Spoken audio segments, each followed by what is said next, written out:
Hello guys, this is Randy with Westmoreland Adventures. We're here to show you guys how to clean up an exhaust manifold for a 1990 Yamaha 40 two-stroke. It's a 40 HEO in the 6H4 family. We're gonna clean it up, prep it for gasket, check for cracks and things of that nature. We're going to have another video posted online soon that shows extracting a bolt from the head, or from the block actually, that broke off. So let's go ahead and get with it. Thank you guys.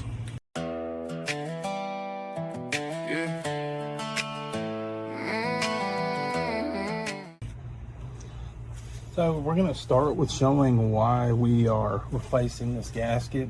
I'll tell you the general symptoms it had to begin with. When we started it up, we had added a secondary telltale to the engine on the thermostat housing. On hose, along without the engine running, it was perfect. As soon as we cranked it up, the new one started pulsing out the exhaust side. I thought immediately that I done messed up and poked a hole in the exhaust side of the block, and I didn't. After measuring again 30 million times, realized that I was only 2 millimeters past the end of the thermostat that goes into it. So the back of the thermostat was only 2 millimeters past that, well inside of the thermostat housing cavity. So getting past that, and I'm probably going to get criticism for it, but anyways, we've had a long problem with this little engine. It's gone over a few months. I've had some medical issues I had to be taken care of before I can move on and get to this point. Wasn't nothing bad. It's nothing serious, just general maintenance that I should have done years ago, and it's finally caught up with me. But anyways, what we have here, it looks upside down to you guys, straight up and down to me. This is the bottom of the housing, top of the housing. This is your the divider plate from the starboard side manifold and the port side manifold. This is the top. This is the gasket. That's one of the gaskets. I cannot find the other gasket. I don't think it really matters. It was the gasket that was on this face, and it was broken in two places. One was around here, the other was here.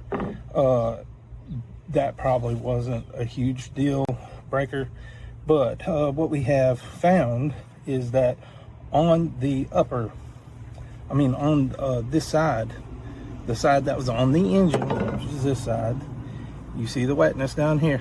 Okay, that's one possible area. There's another area where the gasket was jacked up here. Okay, you probably can't see it very well, but there is a wet spot here and a wet spot here. If you roll this over, there isn't much to see on this side. There is like one little piece right here. That isn't that bad, but you can see where the gasket was not sealing in a few places like it should have been, especially here and here. But anyways, there was better evidence last night. If you looked at this thing, since then I think it's gotten wet. But there's another stuff, right? A bunch of stuff here, and then, like I said, all over that.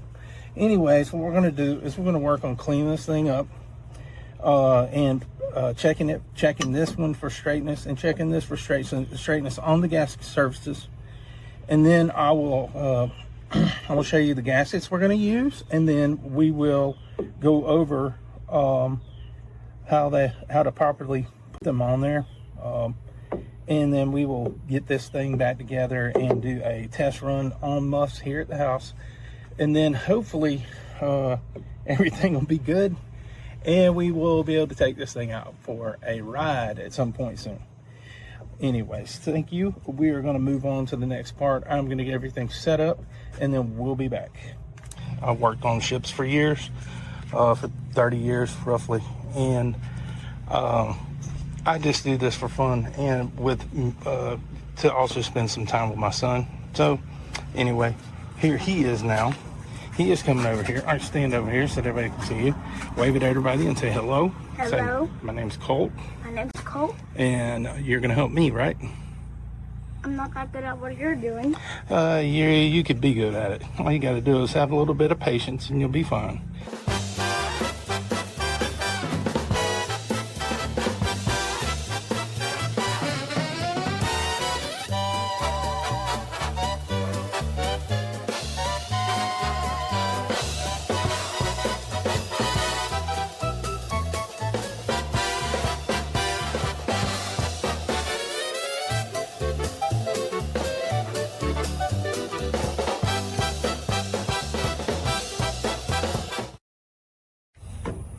All right, welcome back. We have finally got everything cleaned up. It took a lot longer than we thought. This was a little dirtier than we thought it was. It's still got some built up stuff in there. It's not that bad. I mean, other than a sandblaster to it, you're not really going to get that out. It was a little oily in there in some spots too, but that's okay. That'll be fine. I did have to flatten this out a bit with a piece of sandpaper on a piece of glass. 320 grit is what I use, so that way it don't take too much off at once. And welcome back. This is the gaskets that we are using to put this back on the engine and button this thing up. I'm probably not going to get to it this afternoon because life happens and I have to mow the grass. But you know how it goes, guys. We have other priorities we have to take care of before we can get all the stuff we want to do for fun completed. The gaskets are the 6H4 41114 Tech A0. I think I got these online from boatparts.net or something like that, or whatever. This does require 2 of those. There was a thermostat housing gasket. I was going to go ahead and change it anyway. And yes, I'm one of them weird people that left the thermostat in it by suggestion of several mechanics I know. I really don't care for it, but you know, it is what it is. The guys told me to use it and get a baseline, so that's what we're going to do. Everything right now is stock other than the Chris Carson Racing CCMS extended stuffers and composite reeds. I also bought the NGK BR8 HIX Iridium plugs, and I put those in there. They come from NGK, gapped at 30 to 31 thousandths. We're going to leave them like that since that needle style what you call it in there, I don't want to bend it or break it off, you know. So we're just going to leave it at 30 to 31 thousandths. Other than that, the engine is completely stock. However, I did go ahead and modify the lower unit because I had some issues. I modified the lower unit to where it is set up for a transom mounted low water pickup by Bob's Machine. By the way, I am not sponsored by any of these guys. I'm just telling you where I got the parts at. Like I said, I work in right now I'm on the bed of the truck, my tailgate, because my work bench is too dirty to mess with, and that will probably be another video down the road of me cleaning that, because and I have a really bad case of ADHD, so I really get off the subject all the time. So anyway, what we'll do is we will try to beat this thing in submission with a hammer. I'm joking. We'll get this thing together and then we'll go from there. Like I said, it may not be tonight. It's probably going to be tomorrow. We have some other things planned with my son and his school that we have to get taken care of. So we'll get this done eventually, one day, 1 year, 1 month from now. I don't know. Who knows? We'll figure it out though. I don't need no more problems, I promise you. This thing is giving me my fair share of them. And that was it. Looks like it just gave me another one. Yep. Great. Yay. Yeah.